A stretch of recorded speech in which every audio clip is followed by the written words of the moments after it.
Malheureux celui auquel les souvenirs d'enfance n'apportent que crainte et tristesse.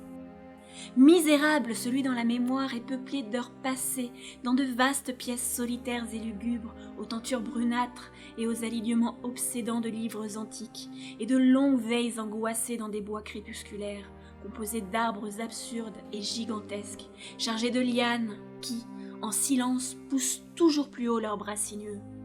Tel est le lot que les dieux m'ont accordé. À moi, l'étonné, le banni, le déçu, le brisé. Et pourtant je me sens étrangement satisfait et m'accroche farouchement à ces souvenirs flétris lorsque mon esprit, pour un moment, menace d'aller au-delà, chercher ce qui est autre. Point ne sais-je où je suis né, mais le château était infiniment vieux et infiniment affreux, plein de passages obscurs et de hautes voûtes où l'œil, lorsqu'il se hasardait vers elle, ne décelait que nuit et toiles d'araignée. Les pierres dans les couloirs gauchis semblaient toujours atrocement humides, et il régnait partout une odeur maudite, odeur de charnier toujours renouvelée par les générations qui meurent. Il n'y faisait jamais jour. Il m'arrivait parfois d'allumer des chandelles et de chercher longtemps, dans leurs flammes fixes et immobiles, un soulagement ou un secours. Dehors non plus il n'y avait pas de soleil, car ces arbres haïssables s'élevaient bien au-dessus de la plus haute et de la plus inaccessible des tours. Il y avait pourtant une tour noire qui montait au-dessus des arbres dans le ciel inconnu de l'au-delà de la nuit, mais elle était à moitié en ruine et l'on ne pouvait y monter qu'au prix d'une escalade presque impossible le long de sa muraille lisse.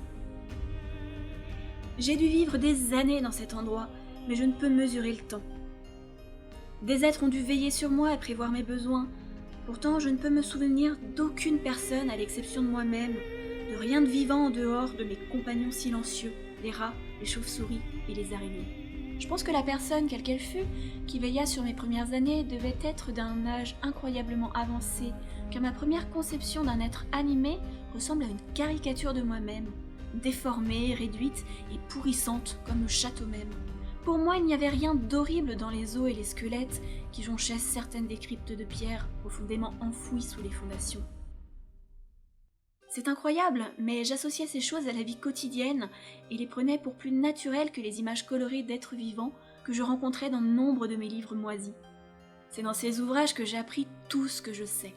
Je n'ai pas eu de précepteur pour me guider, pour me conduire, et je n'ai pas souvenir d'une voix humaine au cours de toutes ces années, pas même de la mienne, car si j'ai lu des livres qui parlaient du langage, je n'ai jamais essayé de parler à voix haute.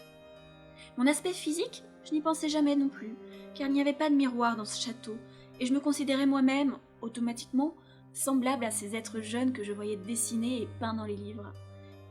Et je me croyais jeune, parce que j'avais peu de souvenirs. Dehors, par-delà les douves putrides, sous les arbres sombres et muets, souvent je m'allongeais et restais à rêver pendant des heures à ce que j'avais lu dans les livres, et, plein de nostalgie, imaginais mêlé à quelques foules joyeuses et gaies dans le monde ensoleillé qui débutait au-delà de l'interminable forêt. Une fois, j'essayais de fuir cette forêt, mais plus je m'éloignais du château, plus l'ombre moite s'alourdissait et plus l'air se chargeait d'une terreur enveloppante. Affolée, je retournais sur mes pas, et perdu de panique à l'idée que je ne pourrais retrouver mon chemin dans ce labyrinthe de silence obscur. Ainsi, tout au long d'interminables crépuscules, je rêvais et j'attendais. J'attendais je ne sais quoi. Mais dans ma solitude noire, mon désir de clarté devint si fort et si poignant que je n'étais plus capable de me détendre, de me reposer, et que je tournais toujours mes regards et tendais toujours mes mains avides vers cette tour en ruine, sombre et solitaire, qui montait au-dessus de la forêt, jusqu'au ciel inconnu de l'au-delà. Finalement, je me résolus à faire l'escalade de cette tour. Dussé-je y périr, car mieux valait voir le ciel, quitte à en mourir, que vivre sans jamais connaître le jour.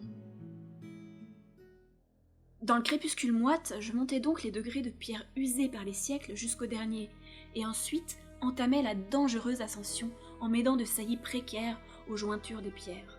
Épouvantable, affreux et lisse, ce puits de pierre morte, un puits d'encre fissuré, désert, sinistre, avec ses chauves-souris étonnées dont j'éveillais les ailes silencieuses. Mais plus affreuse et plus angoissante encore, la lenteur de ma progression. Car j'avais beau monter et monter, au-dessus de moi l'obscurité ne s'éclaircissait point. Une nouvelle terreur grandit en moi, celle que suscite la pourriture maudite et vénérable. Des frissons m'ébranlaient et je me demandais pourquoi je n'atteignais pas la lumière. J'aurais baissé les yeux si je l'avais osé. J'imaginais un moment que la nuit devait être tombée d'un coup sur moi. En vain, de la main, je tâtonnais pour essayer de rencontrer l'embrasure de la fenêtre par laquelle je pourrais me pencher et savoir à quelle hauteur j'étais déjà parvenue. Mais tout à coup, après plusieurs éternités passées à me traîner, collée à la paroi de ce précipice concave et affolant, ma tête heurta quelque chose de dur et je compris que je venais d'atteindre le toit, ou tout du moins quelques paliers. Toujours dans le noir, je levai une main et tâtai l'obstacle. Je m'aperçus qu'il était de pierre et immuable. C'est alors que j'entrepris cette aventure odieuse, faire le tour du donjon, m'accrochant aux faibles prises que m'offrait la muraille grasse. Finalement, ma main, à force de quête, sentit en un endroit l'obstacle remuer. Je me hissai, poussant de la tête la dalle ou la porte, car je me retenais des deux mains dans cet effort délirant. Aucune lumière ne se coula par la fente. Et mes mains, une fois glissées de l'autre côté de la surface, je compris que mon ascension était, cette fois, terminée. Car cette dalle servait de trappe, permettant d'accéder à une aire de surface plus grande que celle de la tour en bas. C'était certainement le plancher d'une vaste chambre de guet. Je m'introduisis lentement par l'ouverture et voulus essayer d'empêcher la lourde dalle de retomber en place, mais échouai. En me laissant tomber sur la pierre lisse, j'avais à l'oreille l'écho sonore de sa retombée. J'espérais que le moment venu, je pourrais de nouveau la forcer. Imaginant alors à une hauteur prodigieuse, bien au-dessus des plus hautes branches de la forêt maudite, je me redressais lourdement et fouillais la nuit de mes mains à la recherche de fenêtres afin de pouvoir, pour la première fois, poser les yeux sur le ciel, la lune et les étoiles dont m'avaient parlé mes livres. Mais sur tous ces points, je fus déçu, car tout ce que je rencontrais, ce furent d'interminables alignements de profondes étagères de marbre, chargées de longues et inquiétantes boîtes que je touchais en frissonnant. Et je réfléchissais, et je me demandais de plus en plus quels étaient donc ces innommables secrets qu'enfermait depuis des temps et des temps cette pièce retranchée du château. Par surprise, mes mains sentirent l'embrasure d'une porte fermée par un ventail de pierres sculptées de ciselures étranges. Je voulus l'ouvrir, elle était bien close. Dans un ultime sursaut de volonté, je m'acharnai et sentis finalement le battant venir à moi. Et c'est alors que me vint la plus pure extase que j'ai jamais connue. Brillant calmement derrière une grille aux contours élaborés, au-dessus de quelques marches surplombant la porte que je venais d'ouvrir, je vis la lune, pleine, radieuse, telle que je ne l'avais jamais vue hors de mes rêves et de vagues visions que je n'osais baptiser du nom de souvenirs. Croyant avoir atteint la cime dernière du château, je me précipitai en haut de ces marches de l'autre côté de la porte. À ce moment précis, la lune fut voilée d'un nuage. Je trébuchais et cherchais de nouveau, lentement, mon chemin dans la nuit. Il faisait encore très sombre lorsque je parvins à la grille, que je palpai avec soin. Elle n'était pas fermée à clé, mais je ne l'ouvris pas, par crainte de tomber du haut de l'altitude inimaginable à laquelle je devais me trouver. La lune sortit. Le plus démoniaque de tous les chocs vous vient de l'inattendu le plus insondable ou de l'impensable le plus fou. Rien que j'eusse jamais connu ne pouvait se comparer à la terreur qui m'emplit, au brusque spectacle que j'eus devant les yeux et au sentiment des mystères qu'il impliquait. Le spectacle en lui-même était aussi simple que paralysant, et ce n'était rien d'autre que ceci. Au lieu d'un panorama vertigineux de sommets d'arbres s'étendant au pied d'une hauteur sublime, ce que j'avais devant moi, à mon niveau de l'autre côté de la grille, ce n'était rien d'autre que le sol, la terre ferme, peuplée en cet endroit de dalles de marbres et de colonnes, à l'ombre d'une vieille église de pierre dont la flèche ruinée rutilait comme un spectre sous la pâle lumière de la lune. À moitié conscient, j'ouvris la grille et titubai sur le sentier de gravier blanc qui partait dans deux directions. Mon esprit, noyé par le choc et le chaos, était toujours rongé du besoin de lumière. Le fantastique mystère lui-même qui venait de surgir ne réussit pas à lui faire oublier son objet, à infléchir la course de mon destin. Je ne savais pas, et ne m'en souciais pas, si j'étais aux prises avec la folie, le rêve ou la magie, mais j'étais plus que jamais déterminée à contempler la clarté et la joie, quel que dût en être le prix. Je ne savais ni qui j'étais, ou ce que j'étais, ni l'endroit où je pouvais me trouver, mais je continuais à marcher en aveugle devant moi, et en même temps se levait lentement dans mon esprit une sorte de souvenir latent, aussi bien qu'horrible, qui soustrayait au hasard le choix de ma route. Par une arche, je quittais ce domaine des dalles et des colonnes, et m'aventurais dans la campagne ouverte, suivant parfois la route visible, mais parfois la quittant aussi, bizarrement, pour traverser des prés où des ruines sporadiques signifiaient la présence oubliée d'un chemin d'autrefois. À certains moments, il m'en souvient, je traversais à la nage un fleuve rapide, à l'endroit où d'antiques piles de maçonnerie moussue et ruinée demeuraient les seuls vestiges d'un pont depuis longtemps disparu. 2 heures au moins s'écoulèrent avant que j'eusse atteint ce qui devait être mon but. Un château vénérable, couvert de lierre, au sein d'un parc cerné d'un bois épais, atrocement familier, et pourtant empreint pour moi d'une incompréhensible étrangeté. Les douves étaient pleines, et plusieurs des tours trop connues étaient démolies, tandis qu'on avait édifié de nouveaux bâtiments, de nouvelles ailes, pour confondre le spectateur. Mais ce que je vis avec le plus d'intérêt et de joie, ce furent les fenêtres ouvertes, merveilleusement scintillantes de lumière, et d'où me parvenaient les sons d'une fête joyeuse. M'avançant vers une porte-fenêtre, je regardais à l'intérieur. J'aperçus une compagnie aux atours curieux, en train de s'amuser, de rire et de s'ébattre bruyamment. Sans doute n'avais-je jamais entendu le son de la voix humaine, car je ne compris que vaguement ce qui se disait. Certaines des têtes semblaient avoir des expressions qui réveillaient en moi des évocations et des souvenirs incroyablement anciens. D'autres personnes m'étaient totalement étrangères. Je pénétrais par cette porte dans la pièce brillamment illuminée, et, ce faisant, passais au même moment de l'espoir le plus heureux aux convulsions du désespoir le plus noir, à la prise de conscience la plus poignante. Le cauchemar s'empara immédiatement de moi. Dès que j'entrais, j'assistais à l'une des manifestations les plus terrifiantes qu'il m'ait jamais été donné de voir. À peine avais-je passé le seuil que s'abattit sur toute l'assemblée une terreur brutale, que n'accompagna pas le moindre signe avant-coureur, mais d'une intensité impensable, déformant chaque tête, tirant de chaque gorge ou presque les hurlements les plus horribles. Tout le monde s'enfuit aussitôt, et dans les cris et la panique, plusieurs personnes tombées en convulsions furent emportées loin de là par leurs compagnons affolés. J'en vis même plusieurs se cacher les yeux de leurs mains et courir de la sorte, aveugles et inconscients, se cognant au mur, aux meubles, avant de disparaître par l'une des nombreuses portes de la salle. Ces cris me glacèrent, et je restai un moment comme paralysée dans la clarté éblouissante de cet endroit, seul, incrédule, gardant à l'oreille l'écho lointain de l'envol des convives terrifiés, et je tremblais à la pensée de ce qui devait rôder à côté de moi, invisible. Au premier coup d'œil rapide que je jetai, la pièce me parut déserte. En m'approchant de l'une des alcôves, j'eus l'impression d'y deviner une sorte de présence, l'ombre d'un mouvement derrière le cadre doré d'une porte ouverte qui menait à une autre pièce assez semblable à celle dans laquelle je me trouvais.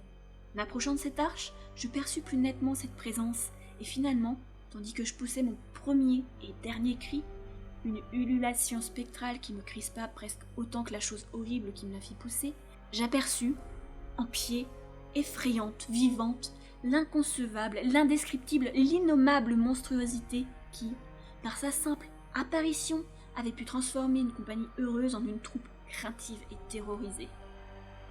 Je ne peux même pas donner l'ombre d'une idée de ce à quoi ressemblait cette chose, car elle était une combinaison horrible de tout ce qui est douteux, inquiétant, importun, anormal et détestable sur cette terre. C'était le reflet vampirique de la pourriture, des temps disparus et de la désolation. Le fantasme putride et gras des boutures d'une révélation pernicieuse dont la terre pitoyable aurait dû, pour toujours, masquer l'apparence nue. Dieu sait que cette chose n'était pas de ce monde, ou n'était plus de ce monde, et pourtant, au sein de mon effroi, je pus reconnaître dans sa matière rongée, rognée, où transparaissaient des os comme un grotesque et ricanant travesti de la forme humaine. Il y avait dans cet appareil pourrissant et décomposé une sorte de qualité innommable qui me glaça encore plus. J'étais presque figée, mais non incapable d'effectuer un effort pour m'enfuir. Je titubai en arrière sans pour autant parvenir à rompre le charme sous lequel me tenait ce monstre sans voix et sans mots. Mes yeux, ensorcelés par ces orbites vitreuses qui se vrillaient ignominieusement dans les miennes, mes yeux se refusaient à se fermer. Certes, et j'en remercie le ciel, la vision qu'il me transmettait était voilée, et le moment du premier choc passé, je ne distinguais qu'indistinctement cet objet terrible. J'essayais de conjurer cette vision en portant ma main devant mon visage, mais mes nerfs étaient dans un tel état que mon bras ne répondit qu'imparfaitement à ma volonté. Cette tentative me fit à moitié perdre l'équilibre, et je basculais en avant et trébuchais de plusieurs pas pour éviter de tomber. Je me rendis soudainement compte, dans un moment d'agonie, que la répugnante charonne était à quelques centimètres de moi. Il me semblait en entendre la sifflante et caverneuse respiration. Presque fou, j'eus encore la force de tendre le bras pour écarter la fétide apparition si proche de moi, quand, dans une seconde où les cauchemars du cosmos rejoignirent les accidents du présent, mes doigts entrèrent en contact avec la patte pourrissante et ouverte du monstre sous cet encadrement d'or. Non, ce ne fut pas moi qui hurlais. Tous les vampires sataniques qui chevauchent les vents nocturnes hurlèrent pour moi, en même temps que, dans l'espace de cette même seconde, s'effondrait d'un seul coup sur mon esprit la cataracte, l'avalanche annihilante des souvenirs, et que se rouvrait à m'en déchirer l'âme la mémoire.